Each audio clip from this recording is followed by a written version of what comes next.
American Horror Story's very first episode aired way back on October 5th, 2011. So in celebration of its 10th anniversary, we decided to go way back to the very beginning. Ryan and Greg here, and here are 20 things you didn't know about Murder House. Of course, for our diehard AHS fans out there, you may have already known these 20 things, so let us know if we missed anything in the comments down below. Now watch out, 10-year-old spoilers ahead. Let's jump in.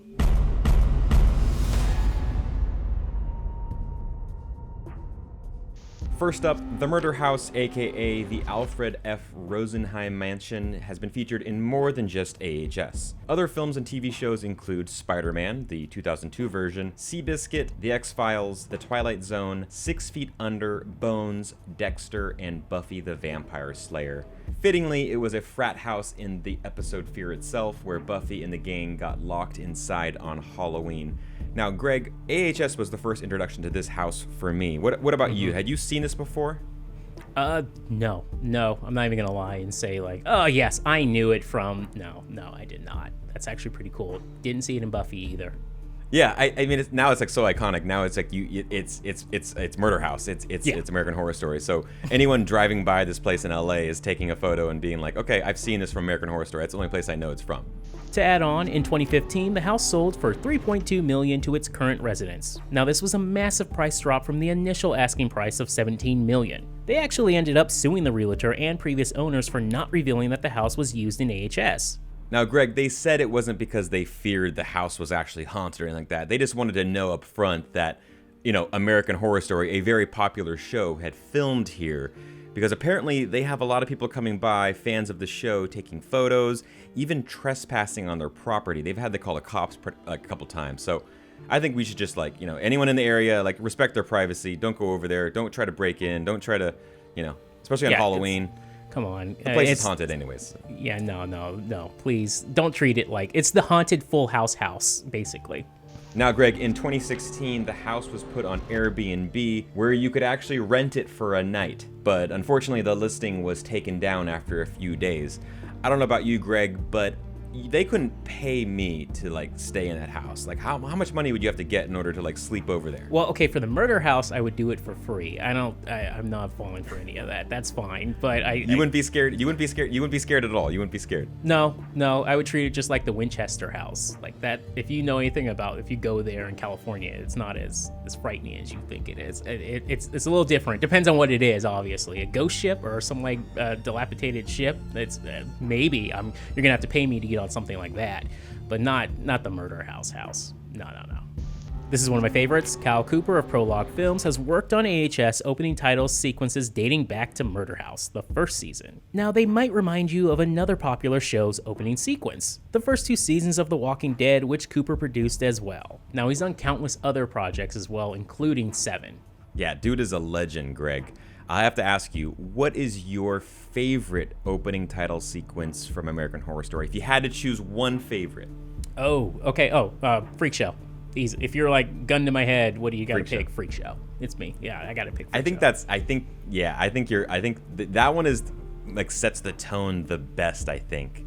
And it's so different from what you see in the show in terms of the stop motion little miniatures, on the set of a Freak Show. Mm-hmm. I love that one. That's one of the greatest. But I also do really enjoy this Murder House opening title sequence. I think it was a really good, you can't get it out of your mind after you've seen it once, with that music, when the music pops in and all those sound effects and just kind of the way that they went about to capture the little vignettes and elements that you might see later in the show. I think it was one of the best opening credits for sure.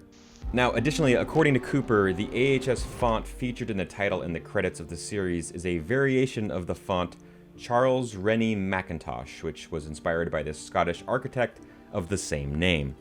Greg, this font has become so synonymous with the show, I couldn't imagine them ever using a different font for this. It's Oh, that's the American Horror Story font. It's one of the most iconic TV show fonts, right? Of all time, yes. And to this day, even when we post something or I look in the comment section, people ask about that font. Every single day, someone's asking either online or through Google or Twitter, is like, hey, does anyone know the American Horror Story font? Of course, we can't forget about the film references. The creepy twins, Troy and Brian, are a nod to The Shining. The family moving into a house where a murder happened references Amityville Horror. And Vivian's Antichrist baby pregnancy cravings is an attempt at topping the liver scene in Rosemary's Baby. Now, Mia Farrow actually ate raw liver for that scene in Rosemary's Baby, even though she's a vegetarian. Dedication. A big dedication. With that said, Ryan, any other ones? What are your favorites? I think that my favorite one is the Shining one, the twins. I think, for me, Greg, in any horror movie, nothing is scarier than like creepy twins to me. Doppelgangers, like that whole thing is like the scariest thing really in the world to me. Yeah, I get like freaked out a little bit, and when you see them, you don't know if they're good or bad, and how evil they are. Like this was like that set the tone for me in the beginning of the season when you see them outside the house, and then obviously you wouldn't go in there, and then you see what happens to them. Now, are you that scared was my favorite. Okay, so are you scared of twins, though? So if, like, two people walked in, if you found out I had a twin, would that freak you out? No. If you guys were, like, hanging out, like, we went to a hotel, and, like, there were two Gregs down the hallway, and, like, it was a dark, and then, like, the light bulb, like, shattered, and then, like, you guys then ran away. That would creep me out. So you're scared of twins. Okay, cool. All right, good to know. No, Greg, I am not scared of twins, but whatever you want to say. What is your favorite film reference this season? For Murder House, the Changeling, the ball, the little ball rolling around that we saw with Beauregard. Yeah, no, that's number one in my book. It's so creepy, such a slow burn for a great payoff at the end. Excellent work. So we talked about some film references. How about some musical references? Season 1's soundtrack featured a compilation of tunes from other classic horror films. Ryan Murphy opted to use some music from Psycho, Bram Stoker's Dracula, and Insidious, just to name a few. And if you thought you recognized that eerie whistle from Tate's Killing Spree, well, you're right. That whistle is the same used in Kill Bill Volume 1 and a film called Twisted Nerve. That whistle really gets to me from this show as well as from Kill Bill Volume 1. You just know like evil's lurking or some tension's gonna happen. Okay, Greg, please stop. Oh my God, you're scaring me. What do you think about this season's soundtrack? Is there a favorite amongst all the seasons that you have? This season, Twisted Nerve, but like all time, it's probably going to be In a Lonely Place. Of course, Joy Division New Order's track that played during Hotel with Lady Gaga. Next up, Jessica Lange originally turned down the role of Constance Langdon, but Ryan Murphy wouldn't take no for an answer here. He kept asking, and she finally relented and accepted. Greg, I don't know about you, but I could not imagine this show without Jessica Lange, like what she's done for it, right? I mean, from Constance Langdon to all the other characters she's played, Sister Jude, Elsa Mars, everyone that she's played. Like, how can you do American Horror Story without a Jessica Lange? She's a legend, right? True. They're trying. It was a huge turn when she left. It took a second for everyone to get used to it. And still, she's left a huge hole in it. But obviously, there's some great actors involved here that have been able to keep the show going for as long as it has. For these 10 years and 10 years more, probably. Now, the clothes that Tate Langdon is wearing during his first meeting with Ben Harmon resembled Kurt Cobain's clothes in Nirvana's Smells Like Teen Spirit music video.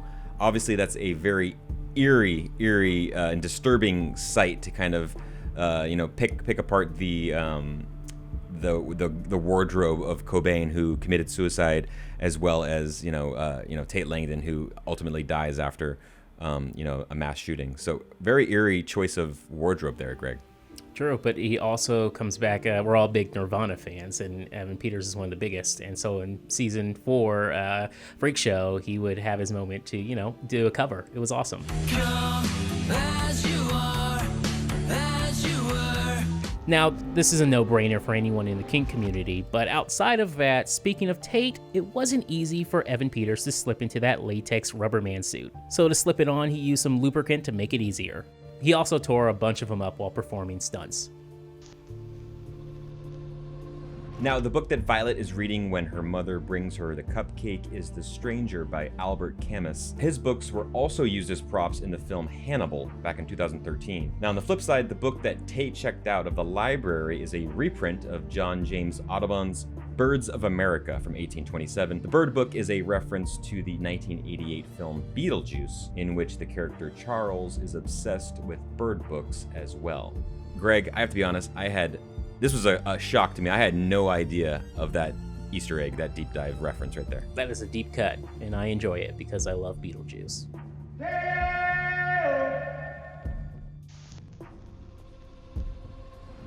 Evan Peters and Ashley Rickards, who played Chloe Stapleton, who was one of Tate's victims at the high school, they previously dated on season 6 of One Tree Hill back in 2003. Okay, if anyone knew that, hit us up in the comments and be like, no, I knew that the entire time. I did not know. Executive producer, co-creator, and sometimes writer Brad Falchuk grew up a huge Boston Red Sox fan, so much so that several of Tate's victims at Westfield High School share last names with members of the 1986 and 2004 Red Sox teams. Greg, that's a kind of a weird one to make the victims Red Sox players. I don't know about this one. As a Giants fan, I feel for him. I know exactly what he's doing. So if I'm ever writing or directing anything, you're going to hear some names out there like Benito Santiago and Rich Aurelia and random names. So don't worry. I like where he's going here because I would do the same. To avoid paying licensing fees to Google, AHS writers had Violet use the fictional round search to look up Tate Langdon online. The news articles that she finds were actually about the Columbine school shooting, with the headlines altered. Tate Langdon imitates shooting himself in the head with his finger, which is a direct reference to the 1976 film Taxi Driver, where the main character Travis Bickle, played by, of course, Robert De Niro, does the exact same thing in the same manner after his big shootout scene at the brothel near the end of the film. Greg, this is burned into my skull as one of the most, iconic and legendary scenes in the whole series of American Horror Story. Just how Evan Peters is so tormented and believable and terrifying during this whole sequence as it's revealed what really happened to him. On the Eternal Darkness tour, one of the stops preceding the murder house is the house where Nicole Brown Simpson and Ronald Goldman were murdered. Greg, I don't know about you, but I'm not into the whole go on haunted house tours or cemetery tours or murder tours. This would not be I'm not buying a ticket for this Eternal Darkness tour. What about you? No, I'm good. Too bad we can't stay, baby. The character Derek, played by Eric Stonestreet, now his bathroom was also used on Beverly Hills 90210 as Brandon and Brenda Walsh's Jack and Jill bathroom. However, the second sink is not seen here. Now, Greg, the cigarettes that Violet smokes are Morley, the same brand that the Cancer Man from the X-Files smokes, but apparently Violet prefers menthols in this case. Now, countless TV shows and films have used the Morley cigarette. They even appear as far back as in Alfred Hitchcock's Psycho back in 1960. Neil Patrick Harris and David Burtka were the original choices for the roles of the antagonistic gay couple, Chad and Patrick, but they turned it down because they had already done that in a very Harold and Kumar 3D Christmas. Greg, I didn't see that Harold and Kumar movie. I don't even know how many Harold and Kumar movies there are at this point. But the good news is Neil Patrick Harris actually popped back up in Freak Show, right? So we got him later on, and that performance was epic. We kind of needed. I'm kind of mad. I wish we had a little bit more Neil Patrick Harris in American Horror Story, to be honest. But he also did give me one of my favorite scenes of all time. I did it. Send me to the chair. The Harman Family Dog, Haley in Murder House, has multiple acting credits to her name. Her name is Lamb Chop and had to miss a few episodes of AHS because of her busy shooting schedule from the sitcom Suburgatory. Okay, Ryan, what season would our dogs be on? Finn would probably be featured in Freak Show. I could see him kind of banding together with Jimmy Darling and some of the leftover freaks and kind of protecting them from, the shady cops, as well as, Dandy Mott.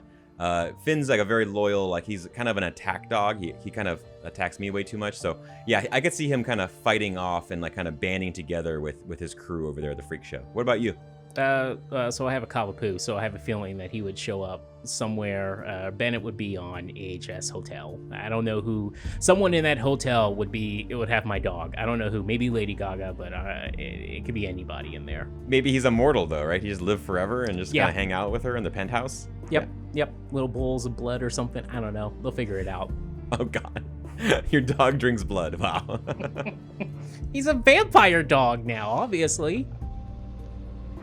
Okay, everyone, let us know if we missed anything in the comment section down below. And if you want us to continue this series and things you didn't know about, Hotel, or things you didn't know about Roanoke, let us know in the comments down below. I know not everyone wants to know everything about Roanoke, but I do. So, hey, to each their own.